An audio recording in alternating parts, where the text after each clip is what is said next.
If you know me, you will know my Father also.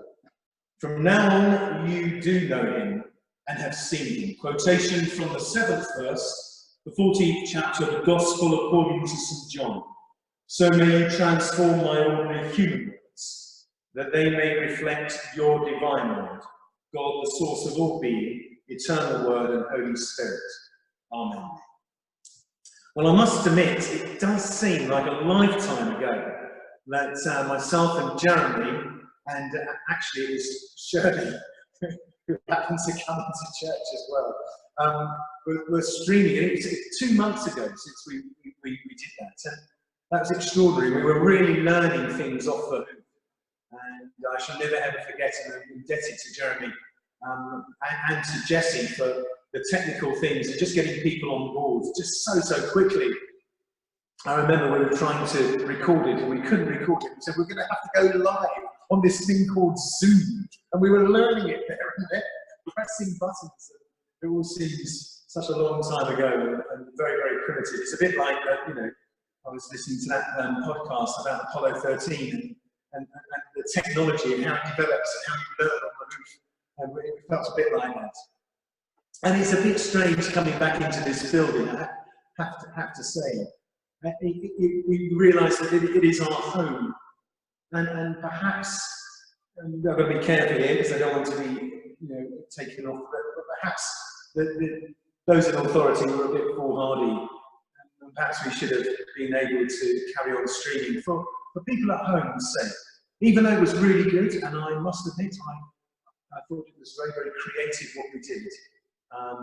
It still feels like that we're back in here streaming for you, and hopefully it won't be too long before you will all be occupying the pews, because it actually says something about us. The buildings say something about us. Not least because of all the prayer that's gone into the bricks. Those who come up here and preach from here. Those who've celebrated on that altar. The years of prayer and dedication. It says something about what St. Stephen's is as a community, and of course we can carry on being that community, no doubt. And I have been absolutely bowled over by the support and the strength of our community as a church. That we've been able to carry on worshipping and also making sure that those who are not able to go online continue to worship too.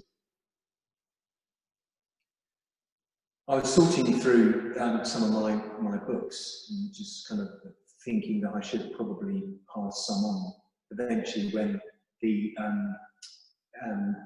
Oxfam reopens and take them down to Oxfam. I came across Jane Austen's Pride and Prejudice and thought, well, I can't really get rid of that, you know, really. It's a real classic. But in it, I was reminded, not that I read it again, because I find it a bit boring, really, the truth be known. But there's that classic bit of Elizabeth Bennet who laughs as she says she finally realised that she loves Mr. Darcy when she sees his wonderful house. she says, you know, I've fallen in love when she sees Pemberley. Isn't it? Pemberley, I think it is. Yeah. She says, oh, you know, I love you, Mr. Darcy. Of course she does. You know. And although Elizabeth, in some respects, is mocking herself and admitting that she, you know, really, in some ways, she's not really unaffected by Darcy's wealth. There's more to it than that. You see, at Pemberley, in this house, Elizabeth sees Mr. Darcy in his own setting. It's the place where he really belongs. And for the first time, she sees him with the people who love him and whom he loves, and the people who have known him since he was a very young child, and are able to testify to his real character. So Elizabeth's love doesn't just come sure some of it does, seeing the riches of Mr. Darcy, but it also comes from seeing the rich truth of Mr. Darcy.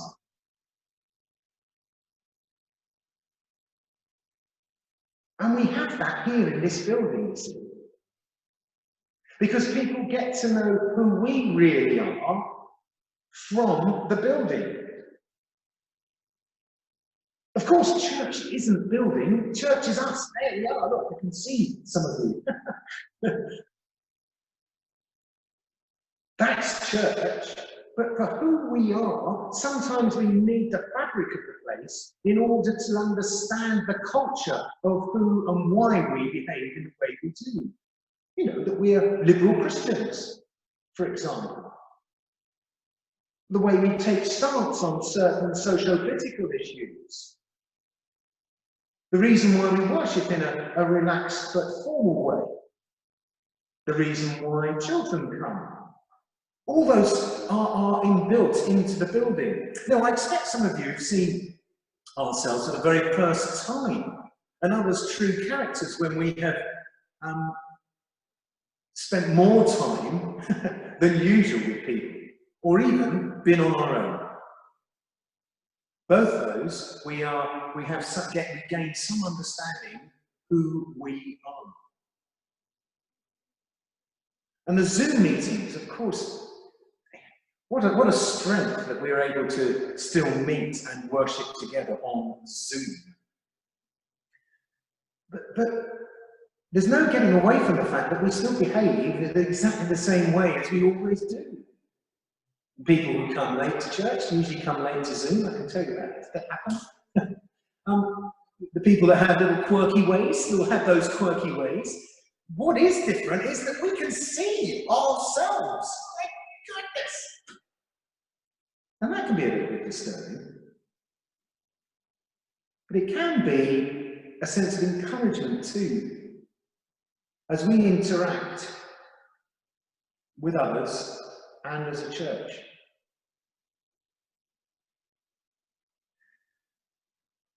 I expect, like me, you're really, really looking forward to gathering here together as a body. I really am. And I hope that first service we will really do justice. I'm sure we will. And maybe we may get to know the church, the building, a little bit better to understand self and our own culture. You see, the disciples thought, and probably would have said that they knew Jesus very well.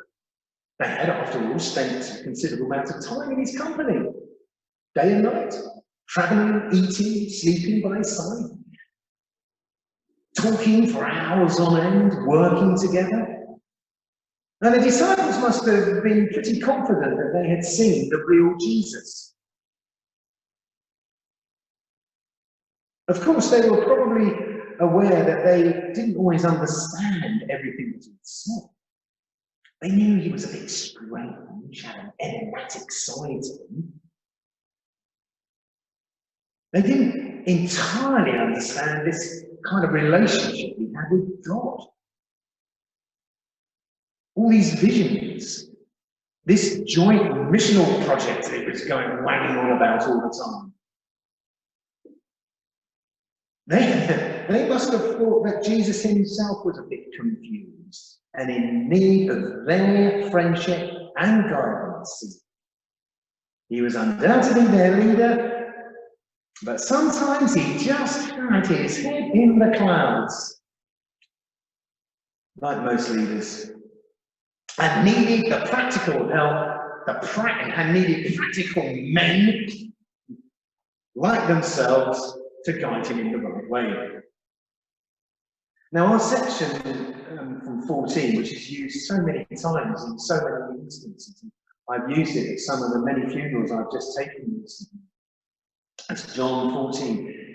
Is at a time just before the crucifixion. And in John, we see the disciples getting quieter and quieter and quieter. And their questions, when they do venture to question, get more and more perplexed. how can we know the way? There's a kind of certainty about Jesus' understanding. Of course, that's very much like John's Gospel writing. It's all about the glory of the cross. It's all about certainty. There's this kind of certainty that they don't understand. And he keeps on going on about the time when he will no longer be there.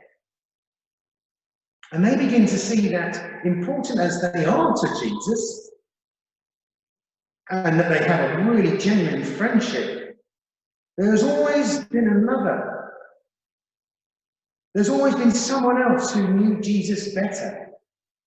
And indeed they did, whom Jesus knew with intimacy. And their lack of understanding was simply another different quantity from their relationship with him. And that someone was God, who Jesus constantly in John refers to as Abba. But if the disciples were tempted to feel jealous of this relationship in any kind of way, and of course they did have their jealousies, it's not when you sit by your right side and you get into the kingdom of God.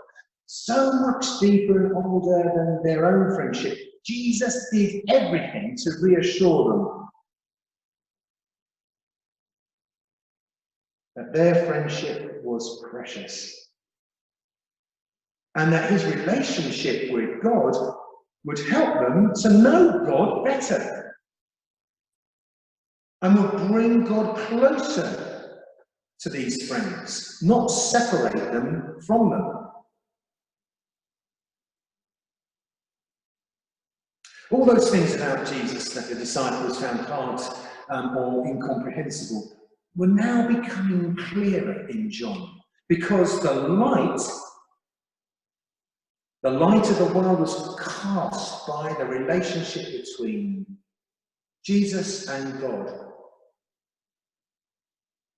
They often found it difficult to follow Jesus' instructions because they didn't understand them or see where it was going. But now, because they were given a glimpse of that understanding, that they were seeing God, the guiding principle behind all Jesus' actions, they were able to center and enter into Jesus' mission and to understand it a bit better. It's a bit like us. It takes sometimes action and being away from a building to understand what our task is about, what it means to be a worshipping community.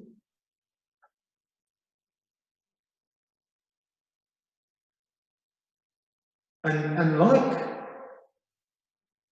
the Christology that's going on here, far from taking Jesus away, God is offering them a different kind of friendship, as well as a long life knowledge of Jesus, which is so much more profound than the knowledge they thought they had in him. And that knowledge is his disciples' way home. And I suppose that's true for us as we get to know the real Jesus, we get to know our true home with God. And it's, as we've understood, it's not about just a building, it's about being a community of worshippers. Whether we do that from the funny mobile phones or contraptions that we have. That's been very powerful. And I'm going to be really honest here, friends. I didn't realise how much St. Stephen's meant to me, personally, until that first Zoom meeting when you all came on. I realised that actually my spirituality is deeply embedded with you as a community. And I don't know about you, but my heart really leapt for joy when I saw you. It's so hard to imagine ourselves into the position of Peter's disciples, isn't it? To come to Jesus already knowing what he said about him, who he is in relationship with God. We know all that, we read it, we the historicity of it all. But the disciples had to make huge imaginative leap as they realized that the relationship with God was a defining relationship for Jesus. Until they saw him then, in his own setting, where he really belonged, they would not love the real Jesus because they did not know him truly. And it's a bit like us. Perhaps we've taken all this. Talking today. It's like we're taking all this for granted. Taking ourselves for granted. Because as a community, when we get to know who we are and what we're missing, we realise that actually that's a God-given thing. And Jesus tells his disciples that following him and keeping his commandments will bring us into a relationship, a deep, deep relationship with God. But this is no major mechanical obedience that's being asked for. I suppose it's an obedience born of comprehension, of understanding Jesus and his works. What it means to be church. What our building means, how we can use it for God's greater glory and the building of the kingdom. And when we understand Jesus in the kingdom, we see God. We understand God. And the minute we see that with the help of the Holy Spirit, do you know what? We are part of it. This is not an exclusive relationship, but utterly inclusive. It is the love between God, the source of all being, eternal Word, and Holy Spirit, who has room for each and every one of us in that relationship. Wherever we may find ourselves.